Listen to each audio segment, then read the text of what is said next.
Iba't ibang kwento, iisa lang ang tagumpay. Mula sa senior citizen, barangay officials at dating OFW na kumikita na dito sa online. Hindi edad, hindi estado ng buhay o trabaho ang basihan para makapagsimula ka dito sa OBA. Kagaya po ng isang senior citizen na si Ma'am Jubita Bakerker na kumita po ng 35,000 dito sa online. At kagaya din ni Ma'am Marlene Shock, isang former barangay secretary na kumikita ng 33,000 kahit part-time lang siya dito. At katulad din ni Ma'am Lisel, isang active na barangay secretary na kumikita din ng 33,000 habang ginagawa ang kanyang trabaho.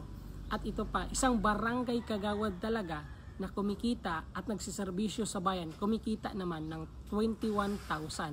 At kagaya din ng isang senior citizen na to, si Ma'am Leticia Basas at the age of 71, kumita naman siya ng 14,000. At dating OFW from Singapore, ngayon kumikita na at nakauwi na for good sa Pilipinas, kumita naman ng 420,000 dito sa OBA.